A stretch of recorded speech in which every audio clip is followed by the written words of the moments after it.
তার মানে কি আপনার জীবন ঝুঁকিতে আছে ভবিষ্যতে? অন্তত একদিনে 10টার বেশি নাম্বার থেকে সরাসরি হত্যার হুমকি দেওয়া হয়েছে, ভিন্ন ভিন্ন 10টা নাম্বার থেকে। সেই 10টা নাম্বার সহ শাহবাগ থানায় জিডি করেছি, এরপর থেকে আর এর কোনো ইমপ্রুভমেন্ট পাই নাই। তো এটা আপনারা আবার অনেকে মিডিয়া বলবে যে তাহলে আপনি জিডি করেন নাই কেন, এই জন্য করে রাখা। কিন্তু এই জিডি বা কোনো কিছু আমাদেরকে সুরক্ষা দেবে সেটা আমরা মনে করি না। এবং এই জন্য আমি বলেছি আজকে যদি আমাকে হত্যা করা হয়, যে কোনো মুহূর্তে করা হতে পারে। আমি আমার বন্ধুদেরকে ইনকিলাব কালচারাল সেন্টারে সেদিনকে আমরা সবাই বসে বলেছি যে আল্লাহ যদি আমাকে আগে নিয়ে যায় তারপর তোমাদের করণীয় কি।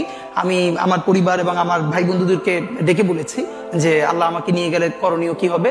বরং আমি আমার পরিবারকে বলেছি যে আমার সন্তানের এখন বয়স 7 মাস, আল্লাহ আমাকে নিয়ে গেলে ওকে যেন ওভাবে প্রস্তুত করা হয় যে এই দখলদারিত্বের বিরুদ্ধে লড়তে হবে। আল্লাহ ওকে যদি বড় করে ওর সন্তানও দখলদারিত্বের বিরুদ্ধে লড়বে, এই স্পিরিট যেন ওকে দেয়া হয়, এটা আমি আমার পরিবারকে বলেছি। সে আছে। আর একটা মজার ব্যাপার হলো যে আমি যখন ইনসাফের লড়াই করি তখন তো সেখানে পরাজয়ের কিছু নেই।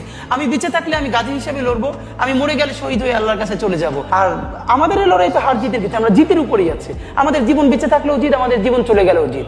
আপনার তো হারানোর কিছু ছিল না, সুতরাং লড়াই চলবে।